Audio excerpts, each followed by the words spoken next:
À présent, je rentre dans le vif du sujet. Le sujet qui m'intéresse, c'est certes le passage du nocturne en mi bémol majeur, mais c'est tout d'abord la tonalité de mi bémol majeur. Alors à vrai dire, le ton de mi bémol, qu'on soit majeur ou mineur, peu importe. Je redis une chose, je vais l'écrire, bien que ce soit peut-être pas nécessaire, mais je tiens absolument à préciser les choses. Mi bémol quand je suis en mi bémol majeur ou mi bémol mineur. Mi bémol est bien sûr la tonique. Je parle ici de la note. Mi bémol est la tonique du ton de mi bémol. Si bémol est la dominante. Donc le sixième degré c'est bien Do, le sixième degré est bien Do, et le deuxième degré est bien Fa, deuxième degré. Maintenant, si je veux concevoir la tonalité de Mi bémol mineur et l'accord du deuxième degré, déjà l'accord du deuxième degré en Mi bémol majeur, c'est bien l'accord de Fa mineur, on est bien d'accord, mais en Mi bémol mineur, c'est bien l'accord de Fa bémol diminué. On se souvient bien, est-il besoin de le rappeler? Je ne pense pas, qu'un accord du deuxième degré dans une tonalité mineure est bien un accord diminué. L'accord de Fa diminué, c'est bien Fa, La bémol, Do bémol. Voilà. Maintenant, l'accord napolitain, l'harmonie napolitaine en Mi bémol mineur ou Mi bémol majeur, l'harmonie napolitaine est l'harmonie napolitaine, c'est bien l'accord de Fa bémol majeur. Fa La Do, c'est-à-dire Fa bémol, La bémol, Do bémol. Ça, c'est une chose. Maintenant, en Mi bémol mineur, le sixième degré est placé un demi-ton au-dessus de la dominante. Il s'agit bien de Do bémol. L'accord du sixième degré est l'accord Do bémol, Mi bémol, Sol bémol. Voilà déjà beaucoup de bémols. Hein. Attention, il faut bien se plonger là-dedans. Et l'accord, donc ça c'est bien l'accord du sixième degré de la tonalité de Mi bémol mineur, mais l'accord de septième de dominante de la tonalité napolitaine, c'est bien l'accord Do, Mi, Sol, Si, Do, Mi, Sol, Si. Si c'était Do tout court d'ailleurs, ce serait Do, Mi, Sol, Si bémol. Là c'est Do bémol, donc le Si est double bémol. Je relis l'accord, Do bémol, Mi bémol, Sol bémol. Ça, c'est l'accord de Do bémol majeur. Et la septième est le Si double bémol. Alors, voilà déjà une première chose. C'est un petit peu complexe. Enfin, à vrai dire, ça n'est pas complexe du tout. Mais quand on n'est pas habitué, ça peut être troublant. Alors, voilà l'accord de dominante de la tonalité napolitaine qui est Fa bémol majeur. Voilà. Alors maintenant, on sait, je l'avais dit dans la première vidéo, j'y reviens, et c'est ce qui va se passer dans l'exemple qui va nous intéresser. C'est que des fois, pas toujours, des fois, souvent le compositeur utilise bien, dans la tonalité de Mi bémol, utilise bien ces deux accords écrits de cette manière, c'est-à-dire plein de bémol, mais des fois, pas toujours, ces deux accords sont écrits de manière enharmonique, c'est-à-dire l'accord de Do bémol majeur n'est autre que l'accord de Si majeur. Et l'accord de septième de dominante de Mi, c'est bien l'accord de Si septième de dominante. Et l'accord napolitain, c'est bien l'accord de Mi majeur. Alors je redis, on peut trouver dans un contexte de Mi bémol majeur ou Mi bémol mineur, mais disons Mi bémol mineur, cette écriture de l'accord napolitain et de la dominante de la tonalité napolitaine. La vraie écriture est celle-ci, l'écriture enharmonique est celle-ci. Alors je redis, puisque cahier il y a et que ce sont les fameuses clés de lecture qui m'occupent, j'espère retrouver la page assez rapidement. J'aurais dû la prévoir à l'avance, bon c'est pas très grave. J'ai cité, bon je n'ai pas de chance, je ne sais plus où elle se trouve, la voici.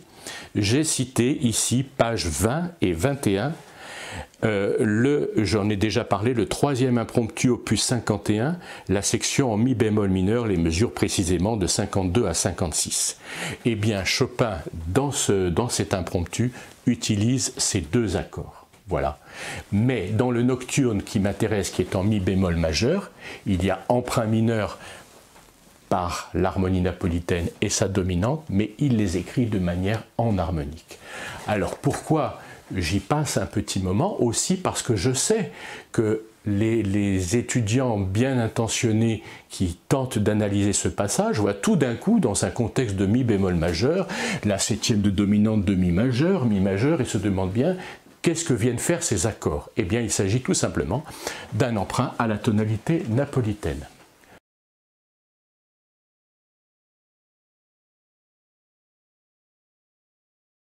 Je ne résiste pas au plaisir de montrer cet extrait. Alors il s'agit, attention, il s'agit du fameux troisième impromptu de Chopin, la partie centrale en mi bémol mineur, mais ici elle est extrêmement simplifiée, ça n'est pas ça qui se passe. La main droite joue des arpèges brisés, enfin des accords sous forme brisée, etc. Donc c'est beaucoup plus subtil que ça. Cependant, la basse ici, c'est bien la ligne mélodique. Donc première remarque, la ligne mélodique, c'est la basse. Elle est ici, elle chante, et elle est conjointe. Ici, elle est conjointe, elle sera très disjointe dans la suite de la phrase, comme je le montre et que je l'explique dans le cahier. Il s'agit donc de la page 20. Je conseille vraiment de s'arrêter là-dessus parce que c'est vraiment très très intéressant. J'y tiens particulièrement. Alors je l'analyse brièvement, c'est assez simple. Je conseille aussi, j'ai déjà donné ce conseil à d'autres reprises, voilà une tonalité mi bémol mineur qui est extrêmement chargée en bémol. Il y a les 6 bémols, c'est-à-dire qu'on peut dire que c'est une tonalité à 1 bécard. Il n'y a qu'une note qui soit bécard, c'est le Fa. D'ailleurs, on sait bien que la tonalité de mi mineur, il y a une seule note qui est dièse, c'est le Fa dièse, en tant que relatif mineur de Sol majeur. Tout est bécard, et il y a un Fa dièse. Là, tout est bémol et il y a un Fa bécard. C'est ça la tonalité de mi bémol mineur. J'en viens à mon conseil. On pourrait réécrire et réétudier tout ce texte avec un dièse à la clé. Donc ici, ce serait un dièse et ici, ce serait un bécard. Voilà, c'est une petite parenthèse que je fais, c'est une petite expérience à tenter, c'est quand même très intéressant parce qu'une tonalité très chargée en bémol peut s'avérer ou se révéler extrêmement simple quand elle bascule un demi-ton au-dessus. Cette parenthèse est close. Je reviens à mon texte, je suis bien en mi bémol mineur. Donc j'ai bien l'accord de si bémol majeur dans une forme ici extrêmement simple, telle que je l'écris moi de manière très simple. Si, Fa, Si bémol, Fa, Si bémol, Ré bécard, accord de Si bémol majeur, dominante, tonique en Mi bémol mineur. Et puis ici, l'accord, j'en ai tellement parlé, l'accord mineur de Mi bémol mineur se transforme en accord de dominante de la sous-dominante. Donc on a déjà ici un accord qui se transforme en dominante. Cette tonique devient dominante. Donc partiellement ici, j'ai un enchaînement dominante tonique à la sous-dominante, c'est-à-dire en La bémol mineur. Cette transformation de l'accord de Mi bémol mineur en dominante, c'est majorisation de la tierce et adjonction de la septième. Majorisation de la tierce, le Sol bémol devient Sol bécard, et la septième est ici, à la basse, c'est un accord plus 4. Et il s'enchaîne bien sûr, comme tout bon accord plus 4, à un accord de sixte. Donc on a ici l'accord de La bémol mineur en accord de sixte. Changement de position, puis c'est là que j'en arrive à l'élément qui m'intéresse, on a ici l'accord de Do bémol majeur, c'est-à-dire l'accord du 6e degré. Donc on a essentiellement, je reprends ma belle couleur rouge, on a bien ici tonique, on retrouve ici les piliers essentiels de l'écriture, tonique, sous-dominante, qui est certes une tonique passagère parce qu'elle a été amenée par sa dominante à elle, mais quand je prends le recul en Mi bémol mineur, l'accord de La bémol mineur est bien sous-dominante. Et ici, 2e degré napolitain, que je chiffre bémol 2 chiffres romains. Donc ici c'est 6, donc j'ai bien l'enchaînement tonique sous-dominante 6e degré, 2e degré. Alors ce qui m'intéresse ici, c'est que là c'est un accord de Do bémol majeur, purement et simplement un accord du 6e degré, mais la septième passe à la basse et il s'agit donc d'un accord plus 4. Donc ici, de la même manière que ici, j'ai eu l'accord plus 4 vers 6 en La bémol mineur, emprunt à la sous-dominante. Ici, de la même manière, plus précisément ici d'ailleurs, pas ici, puisque ici c'est un accord purement et simplement de Do bémol majeur purement et simplement l'accord du sixième degré, mais la septième si double bémol passe à la basse et transforme donc cet accord en dominante du degré napolitain. Voilà, en dominante de 2. Enfin, c'est-à-dire, pardon, bon, je crois qu'on me comprend, hein, je ne vais pas, peut-être pas trop... c'est un enchaînement dominante-tonique, mais cette tonique est le deuxième degré napolitain. On est bien d'accord. De la même manière, ici j'ai eu dominante-tonique, mais cette tonique est la sous-dominante. Ici j'ai dominante-tonique, mais cette tonique est le deuxième degré napolitain. On remarque que c'est la même écriture. Plus 4, bémol 6, plus 4, 6. Et on retrouve bien les deux accords dont j'ai parlé précédemment, l'accord le degré, l'accord napolitain en mi bémol, l'accord de fa bémol majeur, premier renversement, fa, la, do, fa, la à la basse, do, fa bémol, la bémol, do bémol, précédé de l'accord de dominante, do, mi, sol, si bémol. On est bien d'accord.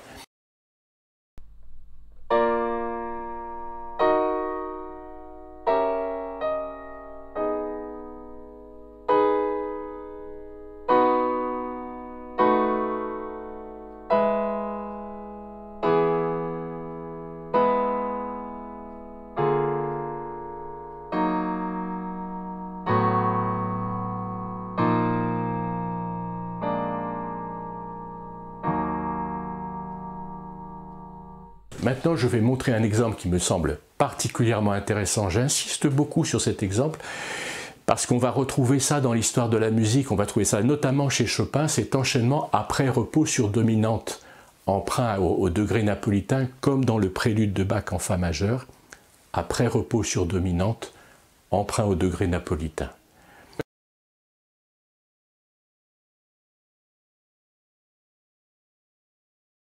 Voilà donc le texte du nocturne, du deuxième nocturne de Chopin en mi bémol majeur, c'est l'opus 9, numéro 2. Il s'agit de la mesure 12. L'élément essentiel qu'on doit d'abord remarquer, c'est la demi-cadence, c'est-à-dire le repos sur la dominante. Ici, il y a repos sur la dominante. Ici précisément, voilà l'accord de si bémol majeur, dans toute sa splendeur, si j'ose dire, dans toute sa simplicité, si, ré, fa, si. Si bémol, ré, fa, si bémol. Voilà, ici je pourrais mettre un point d'orgue. Et d'ailleurs Chopin écrit, je le vérifie dans la partition, oui, il indique ici un phrasé qui s'achève ici. Donc il y a bien un point d'aboutissement. Je peux ici analyser très rapidement cette arrivée sur l'accord de dominante. Nous avons bien sûr l'accord de do mineur ici, do, sol, mi bémol, accord de do mineur, qui se confirme évidemment par la main gauche qui se déplace, qui joue une basse et qui exécute des accords comme c'est le cas de l'écriture depuis le début du texte. On a bien sol, mi bémol, voilà ici sol, mi bémol et do, mi, sol. C'est-à-dire donc harmonie du deuxième degré de si bémol. Il y a repos sur dominante et emprunt à si bémol, c'est-à-dire que nous sommes complètement en si bémol mineur. Et ici, que voit-on? Deuxième degré, ici dominante. Alors regardons bien la main gauche, fa, fa, mi bémol et la, c'est-à-dire l'accord de septième de dominante. Do, mi bémol, fa et la.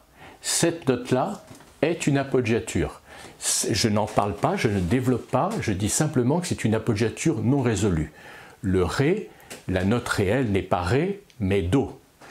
Donc ici on a ré, on a une petite broderie, ré, do, ré, et on a directement si. On aurait dû, dans une écriture, Chopin le fait beaucoup, on va le trouver chez Schumann énormément, la non-résolution de l'appoggiature. Je n'en parle pas plus que ça. Toujours est-il que ce qui est très clair, c'est bien fa, mi bémol, la bécard.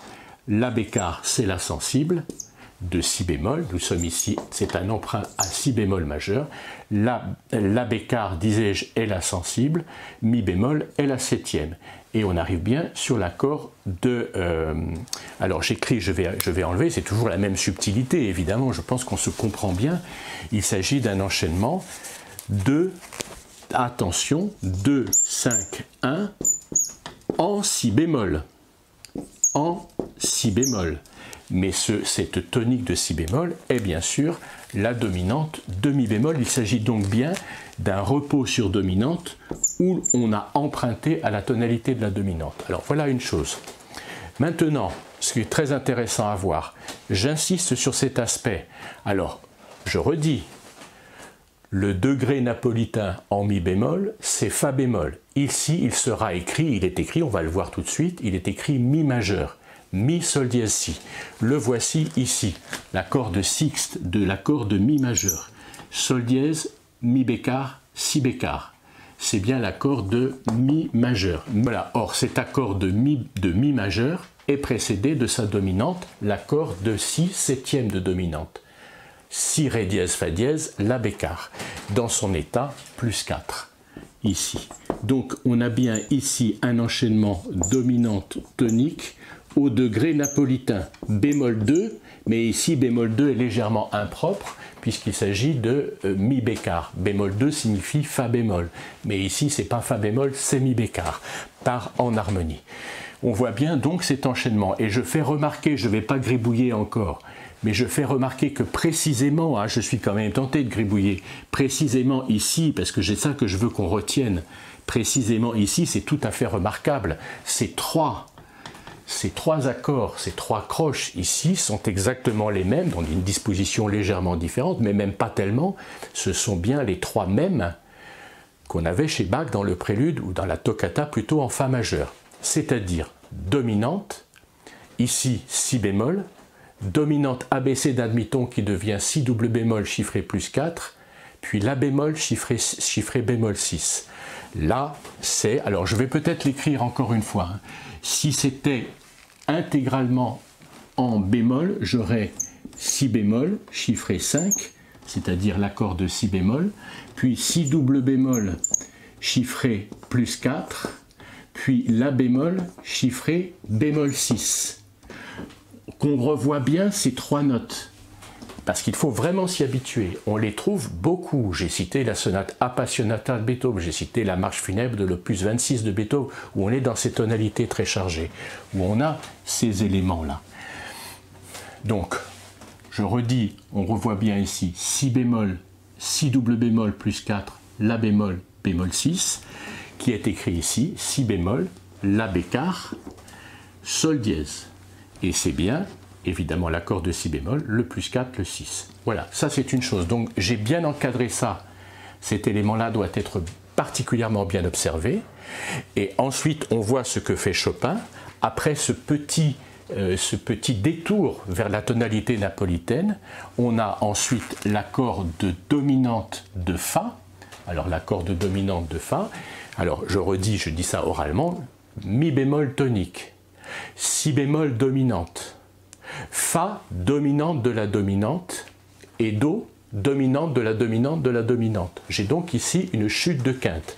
L'accord de Do septième de dominante, ici qui est donc un accord plus 6, c'est bien l'accord de Do, qui est la dominante de Fa, donc on va ici vers Fa qui est 7+, puis on va vers Si bémol qui est 7+, et enfin on atteint la tonique Mi bémol. On a donc, je redis, ici l'accord de Do qui est dominante de Fa, puis Fa qui est dominante de Si bémol, et enfin Si bémol qui est la vraie dominante de Mi bémol. On a donc une chute de quinte, Do, Fa, Si bémol, Mi bémol. Ceci étant une section cadentielle parfaite, qui aboutit sur une cadence parfaite, mais précédée de l'emprunt au degré napolitain. C'est assez subtil, mais en fait, quand on comprend, c'est assez clair. J'invite à réfléchir là-dessus, hein, c'est quand même très important. Ici, j'ai oublié d'écrire le La bécard, hein, il est important, il est très important, parce que le La est bémol à la clé, on est bien d'accord. Hein. Donc je redis, il s'agit bien de l'accord de Do septième de dominante, Do, Mi bécard, Sol, Si bémol, dans son état, placé sur le Sol, c'est l'état plus 6. Puis l'accord de Fa septième de dominante à l'état fondamental, dominante de la dominante, donc ici voici la vraie dominante, puis voici la tonique, donc voici ici la cadence parfaite, dominante, tonique, en Mi bémol. Alors, je pense qu'il est quand même très intéressant d'observer ici ce détour vers la tonalité napolitaine. Et il en découle ici, mais c'est peut-être pas le plus significatif, enfin il faut quand même le remarquer, il faut voir un peu ce chromatisme ici, si bémol, la bécard, sol dièse, sol bécard. Petit chromatisme ici, je n'écris pas. Je fais remarquer aussi un petit élément qui m'intéresse et qu'il faut remarquer, c'est que quand on passe de l'accord de si bémol majeur à la dominante de l'harmonie napolitaine, les trois sons ici, l'accord Ré, Fa, Si bémol, se haussent tous les trois chromatiquement, en Ré dièse, Fa dièse, Si bécard. Je redis, Ré, Fa, Si bémol se haussent tous les trois en Ré dièse, Fa dièse, Si bécard. L'accord de Si bémol se hausse en accord de Si bécard. Pendant ce temps-là, la basse s'abaisse d'un demi-ton.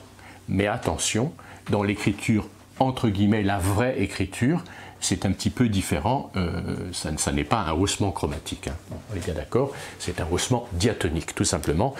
Là, les trois sons franchissent un demi-ton chromatique, dans ce cas-là, les trois notes franchissent un demi-ton diatonique. On passe d'un accord de si bémol à un accord de do bémol, tandis que là, on passe d'un accord de si bémol à un accord de si bécard, la basse s'abaissant d'un demi-ton.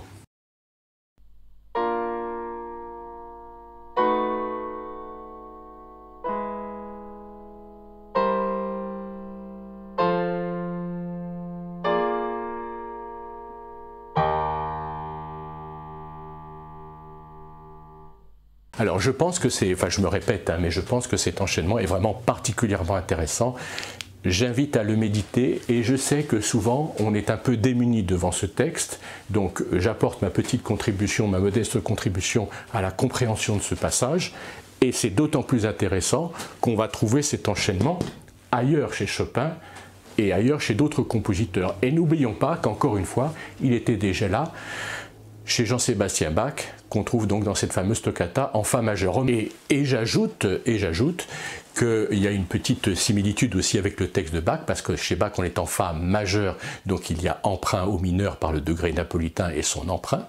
Et ici c'est pareil, en étant dans un contexte majeur, il y a emprunt au mineur par le degré napolitain. Voilà, donc il est quand même très intéressant, comme toujours, comme je le conseille toujours, de relier les exemples, de ne pas voir les choses comme étant des éléments séparés, mais bien percevoir la cohérence des enchaînements et la compréhension profonde qu'en tire par exemple quelqu'un comme Chopin, évidemment, qui en avait une connaissance et je veux dire tout simplement une science tout court absolument parfaite.